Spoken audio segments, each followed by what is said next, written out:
Yeah,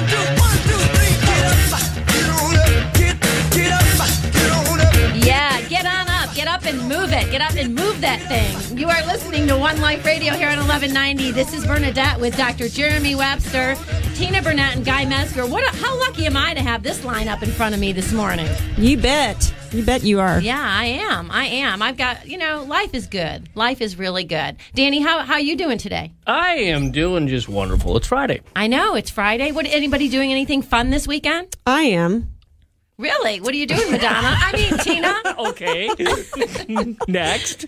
No, yeah, I mentioned this Wednesday. I'm going to be Madonna on Saturday night, going to a school auction that's Grammy Award, the Grammys, and so we're supposed to dress as a Grammy artist. So I'm going to be Madonna, getting my hair done like Madonna, which it won't be hard, but it'll be fun. Yeah. So that's And that's what you're doing? That's what I'm doing. What are you doing? I'm going to a football game tonight. I don't know what I'm doing tomorrow, and Sunday I'm going to Jackson Brown. Awesome. So, what are you doing, Guy? I'm like, I like this game. Actually, the funny part is I'm just doing like daddy things. I got the kids' martial arts in the morning, then I got soccer, and Oh yeah. Actually, give a big shout out to I'm going to a friend of mine who just passed the bar, and so we're gonna go celebrate him. It's Kenny, way to go, Kenny! Awesome. Yeah, so I'm gonna celebrate that Saturday. Cool. What about you, Dr. Webster? I've got my son's football game. They won the first round of playoffs, so they're going to the second round. Oh, wow. And that picture you brought him, he's a handsome boy. Very handsome. And he was with the homecoming queen, yeah, no less. He escorted the homecoming queen. All the senior boys escort one of the homecoming candidates, and his escort, she won it, so he got to kiss her. What school is this? Oh, he got to kiss her. Oh. Whoa. They're best buddies, though, so it was just a kiss on the cheek. Oh, that's how it always starts, Yeah. You get buddies first, next thing you know, you're kissing. What school is this? Yeah. He's in Caldwell, Kansas. Small school in Kansas. So I've been up there. This will be my 8th trip up there this football season. That's good. Nice. All right. Well, today we had one of our listeners request. They wanted to hear about the thyroid again, its function, how it works, how to best take care of it, all the things that affect it. So we're going to talk about thyroid and the natural changes that can make a big difference. So I'm going to start by asking you guys, what is the thyroid?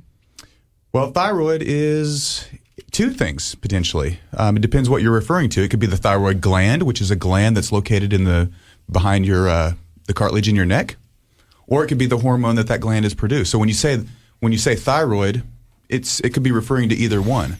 So when people have certain conditions that affect the thyroid, it can affect a lot of different things in your body. The thyroid, well, basically it's your thermostat of your body. It regulates the It controls metabolic all your rate. hormones, right? No, it regulates it controls the metabolic rate of your body. There's other things. The thyroid gland produces a hormone, and that hormone causes the metabolic rate of all the cells in your body to go up. So if you have low thyroid, meaning your thyroid gland isn't producing enough of that hormone, your metabolic rate can go down. So you can run into a lot of problems that way. But you can also produce too much thyroid hormone, or even your cells might respond too excessively to the thyroid hormone. And that's called hyperthyroid. And that's when your metabolic rate is too high. That's not good either. So there's a whole host of problems that you run into in hyperthyroid. Well, and you and Guy both see a lot of people that have thyroid conditions. To be honest, it's probably the most misdiagnosed aspect, or just totally missed by a lot of doctors and health professionals. I find that, as you were saying, people don't realize that it is it controls on really how well you feel about things, because it controls your metabolism. Your metabolism is just going to tell you how much energy you have, how fat you are. You don't understand. It is an important aspect that people overlook. And there's, to be honest, it's something that everybody should have looked at least once a year, if not twice a year, depending, on your issue. Especially if you have like weight issues, you should actually have it checked a couple times a year, because generally that can be one of the indications of having a sluggish thyroid is why you're having a tough time losing weight. You said you had a good thyroid story before we went on the air. What was that? Well, I'll try to make it quick. A good friend of mine I've known actually from the 6th grade, is my longest running buddy, has had some issues. And when you kind of get in this, you kind of recognize thyroid issues even before you see it. You just can kind of tell how, you can almost tell when someone has too much or too little, after a while. And I was like, he was always complaining about these things and the symptoms of thyroid. So I asked him to it took me a year to convince him to go get some blood work done, and since I couldn't do that, and this is a test that you guys can do at home. The real simple test is if you get a thermometer, not a digital one, but a old school one, and what you want to do is leave it by your bed, and before you get out of bed in the morning, you put it in your mouth and you stay there for at least 5 minutes. Okay, it's longer than what they usually tell you to do on things, so make sure it's not a digital one. You do it for 5 minutes and then check your temperature. If it's below 97.3, then you probably have thyroid issues. And his was 95.5. And that was the highest, because I tell people mostly do it 2 or 3 days in a row just because, you want to have kind of a general idea of it. And that was the highest he got. And I was like, let's do some blood. And his blood came up.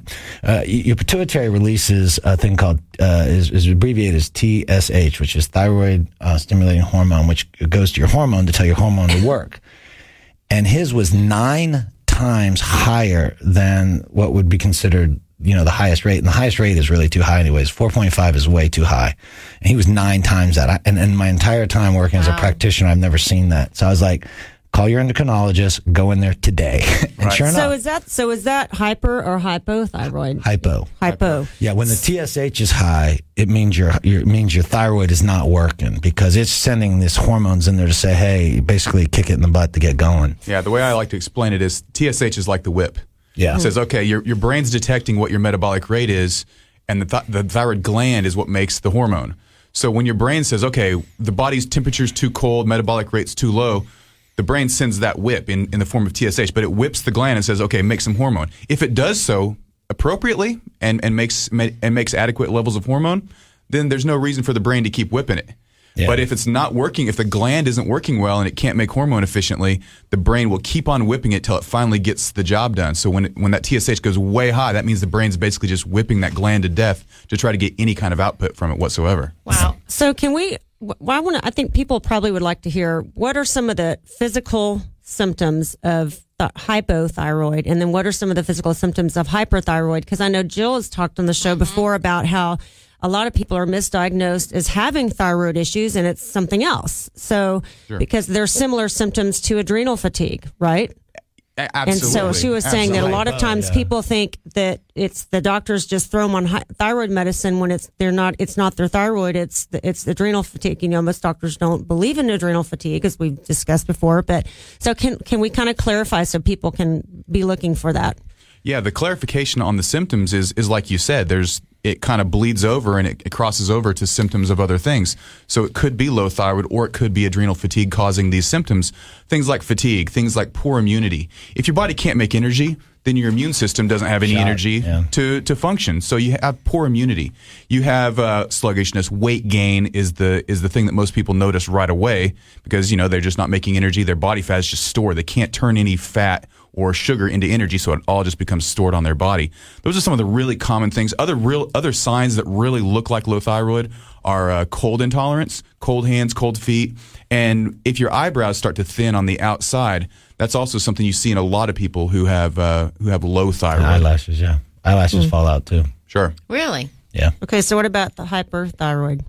It's a little bit opposite. It's kind of like when you have excess metabolism, you get heart rates, your heart rate speeds up, you get rapid heart rates, you get excess sweating, you get anxiety, and sometimes you get excess weight loss to the point where you're getting too thin, unnecessary, and also you get bug-eyed, these bulging eyes. Yeah, really? For real, bulging eyes is a symptom. Yeah, yeah, you get big bulging eyes, and generally they get very, very bloodshot. Wow. Because it's basically stressing the body out. Too much thyroid is running, basically on the car. It'd be like hitting the gas while you're in park, you know what I mean? And just keep revving that engine, and you're not really going anywhere or doing anything with it. So it's actually potentially more dangerous on the onset, because you just basically burn out your body, and you can cause heart attacks, all kinds of bad stuff. So, and that's almost immediate. We're talking within a couple of years you could have those, a serious episode, versus the hypo, which tends to be slower, but that can equally as dangerous, because you can have comas and all kinds of stuff like that. Yikes. And you have risk of developing cancer too if you can't make both energy. sides, yeah. If you can't make energy sides, and you have low thyroid, because you have low thyroid, your immune system can't fight off cancer. We make cancer cells every single day. Our immune often destroy those as we create them. If your immune system's not functioning well because you can't make energy, then you have risk of those cancer cells developing into tumors.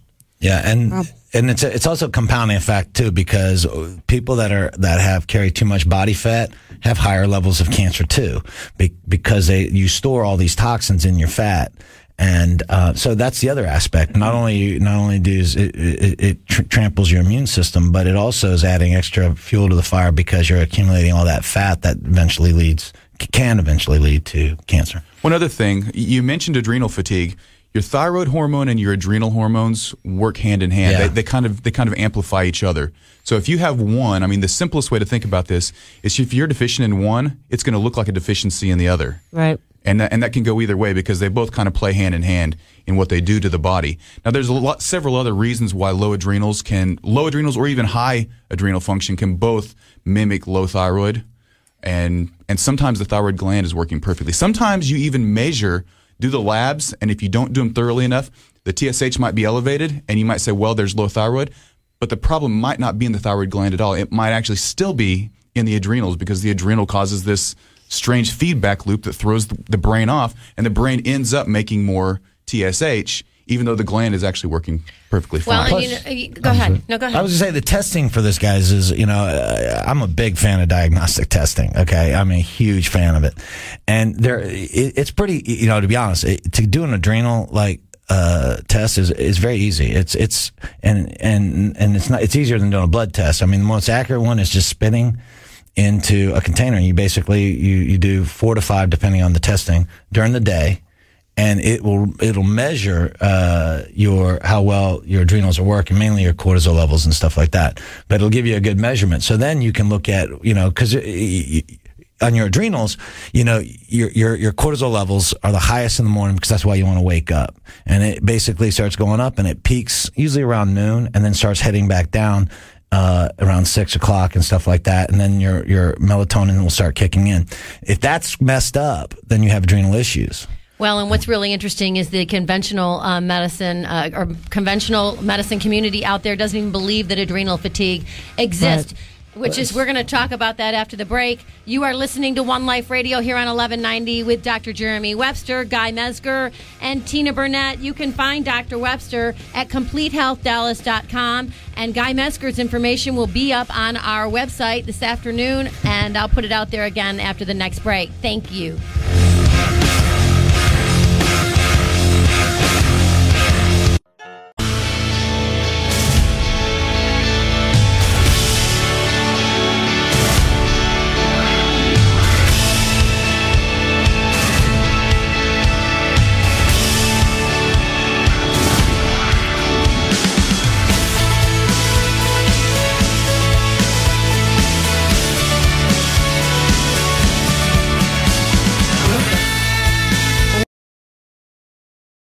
Welcome back to One Life Radio on 1190. This is Bernadette and Danny. Thank you for that. That was awesome. I looked at Danny and I was like, what's up with the music? What is this like? Oh, there we go. That's better. I was going to say, Danny, what's the matter? You got too much estrogen going in your system the other day? We like all music that Danny plays. Well, that was just so not like Danny. I was like, where did that come from? Actually, it was more like me than you think. It's the boss. It was? I'm a Springsteen nut. Yeah. Oh, I'm tonight, not a fan. Yeah, sorry. And tonight, what? Aerosmith. Tonight is the big concert tonight on TV for the hurricane victims. Oh, wow. So, Springsteen and Bon Jovi, tonight. right? Yeah, I didn't know that. Springsteen, Bon Jovi. Jersey Boys. Awesome. Yeah, and I want to say I think Billy Joel might be involved. All the Jersey and New York guys. How awesome is that? Yeah. That's awesome. I mean, seriously, can you imagine being there and having no power, and it's been in the 30s at night? I lived in New They York. have no I grew up food, in they New have York. no gas, nowhere to. I mean, But you know what's I've been talking to my friends. so horrible. I've been talking to my friends that are there. I actually spend a lot of time up there. Like my second home is in Huntington, and so I spend a lot of time up there. And they're just telling me how heinous it is. And part of me is like, all right, you got food, you're alive, all this kind of stuff. But then I start looking at all the stuff that they've been going through, and I'm like, it's pretty tough. It is hard. New York in general, especially upstate New York, has some very brutal weather. I mean, the ice storms, 108 inches of snow, and that's when I left New York, 108 inches of snow in like 17 days. I'm like, I'm out of here. I like to ski, but I am so out of here. An icicle took my car and totaled it. It came from the second floor of my apartment building. And it came off the roof after about all the snow. An icicle. Big icicle. Giant. World's largest It totaled icicle. my car. Totaled it, flattened it. But you know what's strange is one of my good friends lives on the Upper East Side in the 74th Street between 1st and 2nd. They've never lost power through the whole thing. And my sisters didn't either, and they live in there. Yeah, and above them and below them, they still don't have power. A lot of places don't have power. And, of course, this weekend they're doing the New York Marathon. Oh, my gosh. God. In the How are sand? people even getting there? They did not postpone it. Wow. Those New Yorkers are so tough. They are. You know? Yeah, but people come from all are. over, though, for that. So people are flying They in. actually want that. They're like going, Come on, You Storm. guys, bring it. Come we'll on, see bring ya. it. We'll give you a marathon. Just give us a storm. We don't See, care. I kind of look at it, back in 9/11, it's like, us New Yorkers are tough. We're going to prove that you cannot keep us down, but don't screw with Mother Nature. You're not going to beat it. Yeah. I got a really funny joke. I probably shouldn't say it, but what the heck, I'm going to. So when I first moved here, they used to call me Little Miss New York at this insurance agency that I worked for. And when I first moved here, and I worked at Pizza Patron at night, had 2 jobs. At first, I actually had 3. But anyway, so this one girl used to call me Little Miss New York. She didn't like me. She was a Texas girl.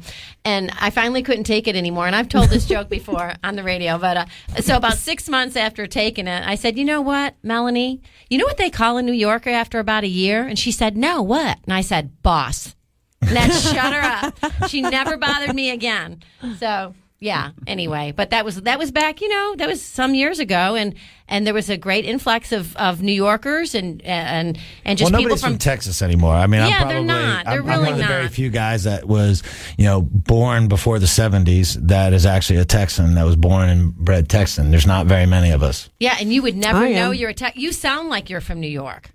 Which is funny because I think it's just because I watch too many De Niro movies. Doesn't he? Oh yeah. Yeah, I actually wouldn't. I didn't know that you were born and raised here. I was thinking you it's were funny. from. Everyone goes, "Where you from?" New York. Of course, when I go to New York, they go, "Where you from?" Texas. So it's Really? Oh yeah. Huh. Probably because I say hello to everybody. I intentionally say hello to people in New York, and nobody says that. Yeah. And Unless you're a Texan. Yeah, so they're all like that. But it was kind of interesting. Right after 9/11, I went up there, did some volunteer work because obviously it hit close to home to me because I had a lot of friends. I was actually, as far as married, and I had a girlfriend that lived there. So we went up there, and it was interesting to see how, because I would walk around and say hello, and how many people kind of look at me and go, hello. What's up with him? Yeah. No, they go hello, and it was it lasted about 2 weeks in New York. They actually got then they went back to being New Yorkers. But, well, there's definitely some truth to that. Is they really don't. They're kind of unfriendly. They're just actually the best thing to do if you're in New York is they will not say hello to you, but if you ask them for directions, they'll give you the best directions. In fact, they will stop other strangers to make sure they're giving you the correct directions. That's funny. It's the most amazing thing. It must be something in their DNA. Well, before we went to the break, we were talking about the thyroid, and one of the things that I find fascinating is that the medical community refuses to acknowledge that adrenal fatigue could possibly exist. I mean, they don't even consider it. Most of them. Most of them. It's just one of those things. A trained endocrinologist is looking for function or no function in a gland. So if you have function in your adrenal gland and you're able to make cortisol, then you don't have the disease. If you don't, well, then they call it Addison's disease, and that's like complete non-function of the adrenal gland. That's what John F. Kennedy had, by the way. He had adrenal. He had Addison's disease. There was no adrenal function whatsoever. So that's why if you look at him, I always notice he looked very tired all the time, like just exhausted. And I know presidents have a hard job. Well, he was exhausted for a couple of reasons. Well, yeah, but he looked exhausted. He was a busy man. More than a couple. When you're shuffling girls out of closets and stuff, when your wife's in the other room, man, that'll make you tired quick, I think. But going back to that, yeah, adrenal fatigue just means that your adrenal glands don't work as well as they should be. If you're supposed to be producing 10 or 15 parts of cortisol and you're only producing 2, well, that causes a problem. Yeah. You have to have cortisol. One way this is related to the thyroid is that when your liver activates your thyroid hormone, which, by the way, when your gland makes thyroid hormone, it's not very active. It has to go to the liver and then become activated. It becomes about 10 times more active after it goes through this process. And that's the T3 is what's being produced. That's the active form. Well, that process in the liver depends on cortisol. So if you have adrenal fatigue and you're making 10% as much cortisol as you should, then you're not going to convert from T4 to T3 as well as you should. In other words, you're not activating your hormone. It's floating around. It's not doing much good. Therefore, your gland might be perfectly healthy. The thyroid gland might be, and it might be making adequate levels of hormone, but it's not being activated simply because you have adrenal fatigue. Wow. Yeah. It's one of the causes for weight gain because of that, because it's not turning into, it's like the liver's got a big job. It's like growth hormone itself doesn't do anything till it goes to the liver and becomes IGF-1. So when your liver's not functioning correctly, again, the adrenals affect that too. Then, that's why your liver is like such a champ. I mean, it takes all the abuse you guys give it. And so like when you wear your liver out, you really got to try hard. Does that mean we got to watch our wine intake? Or the wine out. That's all I can think about. Just like my poor liver. Bernadette too. Well, we're being trying to be better, but you said after 2 glasses of wine it becomes toxic. Yeah, that's generally 1 to 2. No, I've been doing really good. I do. I don't drink wine during the week now. For me, probably 1. Why? So small. I'm out to dinner or something. Because my liver's so small, too? No, your body's so small. Okay, we got 2 conversations going. You're talking to Guy, and you just... Between Tina and Guy would be able to handle a lot more alcohol consumption. You mean I'm talking about for the liver. Well, yes, but you see, I'm not talking about getting drunk. I'm talking about like how quickly it toxifies your liver to where your liver's not functioning well. He's making the point, because you're smaller, it's going to go to you much quicker than it will for me. You got to understand there's a process in which it actually, it doesn't go straight to your liver. It actually has to break down in your stomach and do other things. Well, because of my physical size, there's going to be less because it's going to come at a much slower rate. With you, it's going to go at a much quicker rate at your liver. So that's... Yeah, so watch it, Madonna. So how... basically, you're trying to argue for some kind of way so you can drink more than 1 glass of wine. She's trying to justify her wine. I never drink just 1 glass. Ever. At least 2. I mean, one just kind of gets you going, and then you know. To be honest, though, what'll help out, though, is eating, And if it sounds funny, though, but like a lot of people, some of the issues they have with, and it affects the adrenals and affects things when you sleep, is that they drink and they usually go to bed. Usually they eat, and then if they're going to party, then they drink at night, and then they go to bed. And the problem with that is all that sugar's in their system when they go to sleep.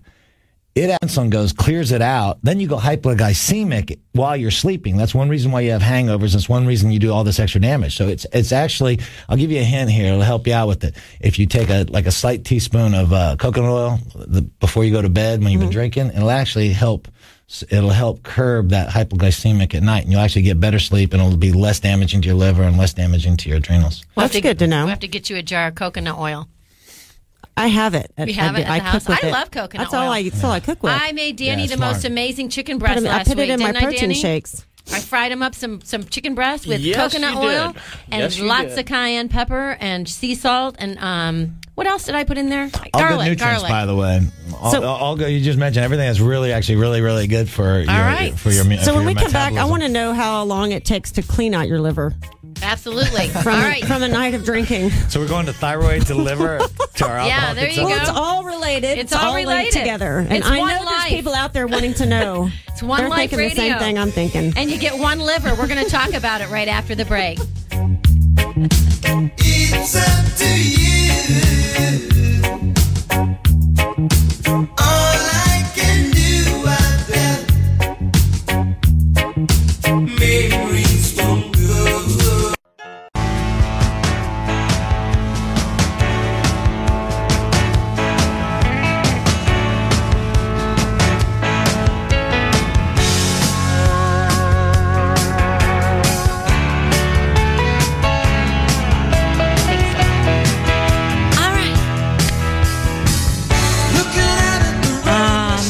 Jackson Brown. I cannot wait to see him again. Love with him, aren't you? I am in love with him, and he's personally given me like given to me after the concert 2 guitar picks. So Handed them to you or threw them well, at you? well, no, he got right in front of me. Threw them out of the ground. She knocked 2 girls out and Was it one of No. those where he Picked another throws guy it to and throw like it. pummeling Okay. people to catch them? Okay, Madonna, let me just tell you, If okay? you're in row 75, No. he threw it at me. No, because I'm hoping all the girls there Sunday night will get up out of their with you, seats I like and go and adorn and just this man with lots of praise. So he. I don't know. Ever since he broke up with Daryl Hannah, his songs Well, have been see? like these moppy things. I feel like telling them, hey, dude, get some sack. Let's stand up to this Yeah. stuff. You got bumped. Let's go get a new Well, girl. he Let's do likes something. long blonde hair. He likes blondes. He likes he likes girls. Obviously, what guy doesn't? Most guys Well, do. I beg to differ on that one. About 25% of them Golly. who don't. But yeah. Jeez. He did. Yeah. He went just like that, There's like anything right in wrong front with of me, that. Well, like with the politically pick. correct. So yeah. So many of the great-looking guys in this city are gay. It's unfortunate. Yeah. Happy for them that but poor, there's so many girls that you see a guy and he's hot, but nowadays you kind of wonder if you kind of have to watch him for a little bit and see if he swings the other way or not Well, because it's so common. I'm looking forward to Sunday night because he is Jackson Brown is one of the most. Where's he playing? He's playing at the Verizon. He is one of the most amazing poets of our time. He's been way ahead of his time for a long time, and. Every time I see someone toss out a plastic bottle, I think of him because he's been all over that for years. Getting people to be more The aware green. of our environment and quit, Oh. poison. I was like, thinking what? about that though, there's an interesting thing. There is a campaign to start putting water in like milk cartons. The Instead milk of the cartons, plastic. yeah, the paper cartons instead. And there's a company that did it. It was my children went to this. It's this little taco place over at 75 and is it Fitzhugh or no? It's on. Rusty Taco, Urban Taco. There's so I many don't of remember them. the name of it. It's right over off of Pink Taco. I can't. The Fitzhugh. Yeah, it's right Madonna. over by Fitzhugh. I know where you're talking about. Yeah, and they had a place in there. So the kids went in there to grab a bite to eat. And What they are actually they had. laughing about? I have no idea. Y'all didn't even catch what I said. What'd you say? You're not on your game today. What? I said I was naming all the taco places, and there's a place called the Pink Taco. Called what taco? Pink? Pink taco. Pink? And why is that funny? Yeah, okay. I totally missed Okay. We'll get your license yet. Never because you have to mind. explain that one. So I get it. let's not go into I that get one. I'll tell you later. it. Okay. I'm dumb about stuff like Danny that. knew exactly what I was saying the minute I said it. Pink taco. Well, I don't get it. Trust me, you're going to lose your license if you have to explain it. So, Doc, tell me about the thyroid Oh again. yeah, we were going to talk about how quickly I can get the wine out of my liver the Yeah. next day. She's crying. She's laughing so hard. I love it. This is what makes One Life Radio great. I knew we'd have a good time today. I knew we would. I just knew it. Okay. I'm waiting so- for Bernadette to that light bulb to go off in her head. The minute she's going to just start falling out of her chair laughing. All right. Okay. Okay. All right. Go ahead. Let's talk thyroid. I need to answer the question that I Well, let me ask you asked this. as we went if you to have break. I know the answer. If you have a thyroid condition, would eating a pink taco be good for you? Couldn't hurt. Absolutely couldn't hurt.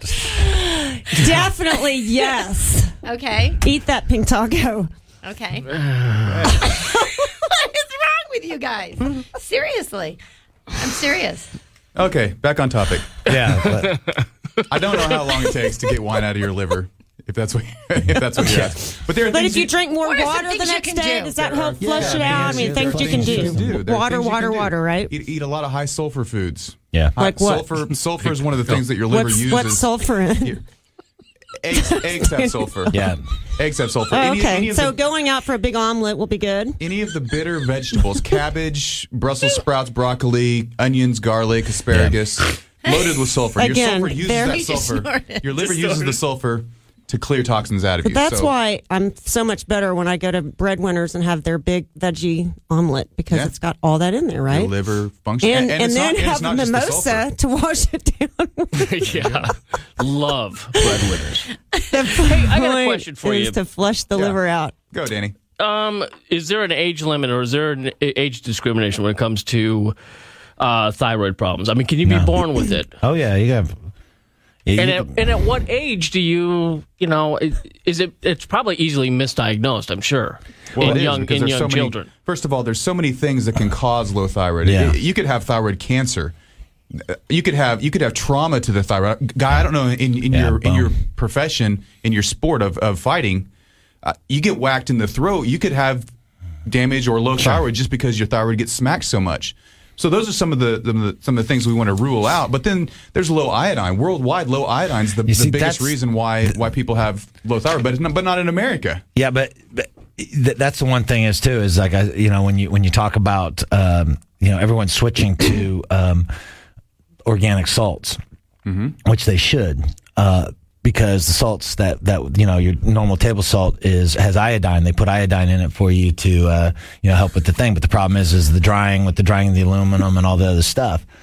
So you actually one of the things the therapies is that people look is to replace your iodine on levels, because it's very hard to OD on iodine. But let me just say this: if you have autoimmune thyroid disease, which is where your immune system's attacking your thyroid gland, iodine acts like fuel to the fire. So you have to know what you're up against. That's why you got to get this diagnosed. Nobody listening out there, nobody go grab a bunch of iodine and start taking it just because you have low thyroid. You could have diagnosed low thyroid. If you take iodine, it could make it better, or it could make it a lot worse. So you have to know why you have low thyroid. That's the key to all this. Know why you have low thyroid. So the first thing you should do is go get some testing done. Right. And to determine if you've got if indeed you do have a thyroid malfunction, we'll call it. And then if you do, what are some of the common therapies? But how do you keep because you said they could go and their levels could be high, the TSH levels could be high, and it could be not thyroid, it could be adrenal because of the adrenal. So how do they figure that? Because if you go to a doctor and they test you, most doctors, and it's a high TSH, they're going to probably just immediately put you on thyroid medicine, right? Well, they're not going to consider or look at. You have to look further. But most doctors don't look further, do they? No, they don't. But that's why you have to go to one that's trained in looking at the whole thing. Okay. If they just measure TSH or just TSH and the hormone level, then forget it. You don't have any real information from that. If your TSH is high, meaning your thyroid's not producing hormone adequately, it could be because you have low iron levels. It could be because you have low magnesium levels. It could be because you have low iodine levels. Or it could be because your immune system's attacking your thyroid gland, which has nothing to do with those things I just said. So a warning to people listening is that if you go to a doctor that only does that one test and then says, okay, we're going to put you on thyroid medicine, you need to go, see you later. I need to go find someone that's going to, right? I think you need to take his advice into account. I think that the problem that I have with a lot of stuff is that they immediately go to a medication. Exactly. And that's my point. So the thing is that there are I'm a big fan of exhausting things on a natural level, because once you start a T3, T4 type medicine like Armor, thyroid, and stuff like that, you don't get off of it. Not very easily. It does not heal what's going on. It just adds to what's going on. Adds a thing. So you need to look at the underlying factor. Even if they give you a product like that, and let's say that's what you need to find out why you need it. Especially if you're a young, strong, and healthy, relatively healthy person, you got to go to the underlying causes about what's going on. And some endocrinologists will go into that, and other ones won't. But then you need to find to be honest. A natural practitioner that's knowledgeable about this, right. And there's a lot out there. Yeah, think about it this way: if your doctor tests you and says, "Okay, you have a high TSH, therefore you need thyroid hormone," and then they put you on thyroid hormone, what if it's a combination of an iron and a magnesium deficiency that's causing that low thyroid? Putting you on that thyroid hormone, it raises your thyroid level up where you might not have some of these symptoms, but you still have a magnesium and an iron deficiency, which causes hundreds of other problems in your body. Why not get to the bottom of this and figure out what deficiencies you have or what other problems you have, fix those, and then it takes care of the thyroid and all the other problems that go along with those deficiencies. The thing is, I think the thing that a lot of people don't do is they have a very good blood nutrient tests because most insurances don't cover it, so it's about a $400 or $500 test. But if you get diagnosed with, a sluggish thyroid, then you should probably do a nutrient test, because it's going to tell you if you're going to have zinc issues and stuff like that. Because you got to understand, zinc, calcium, iron, all those things. Not only they're going to affect the thyroid, but they're going to affect all the rest of your hormones too. Like if you're not holding enough iron in your system, if you're not holding enough calcium in your system or zinc in your system, especially zinc. For men, you're not going to hold your testosterone. You can be on testosterone therapy. And that's a problem. And they can pump you. They can pump you full of Yes, it is. all sorts of testosterone. But if you don't have zinc in it, it's not going to hold. This is important. What he's saying is all this I get it. testosterone just converts right into estrogen if you don't have Oh, zinc. wow, Oh, that's that's scary. really You're scaring me now. Hey guys, you don't want your man crying over Hallmark commercials. Oh, my okay? gosh, no. All right, that's not the kind of guy No. you want. So That's A not little what I- that's not crying what I is was nice, thinking. though. A little crying is sweet. no, it's not. Guys, you guys, okay, let's get in here. Women are the biggest liars of it. They want sensitive men and all this kind of stuff. The moment that the guy says one little thing like that, the first thing you go is wimp. No. Over the right thing. No, you guys. Yes, no. No. You know. Well- so you guys, as much as you guys say that, that's not what you want. Because if that's what you want, you No, I wouldn't you say would date that's your what we best want. friend. Well, guy, I will say this: is a woman needs to have the guy needs to have a little more horsepower than the woman for sure. A lot of bit more horsepower. Sometimes we just want a little sensitivity. We're not asking for tears. Not You know. tears, guy. What would you define as sensitivity before? We might change this. If you see a dying puppy, you're gonna cry. I hope. I'm not sure if I cry. Am I am I upset by the fact that this animal's absolutely 100%? Not even a little tear. Oh, for God's sakes. I say that you're going to go wimp. Okay. Yeah. You get one taco, you get one body, you get one mind, you get one life. Get out there and make the most of it. One glass of wine.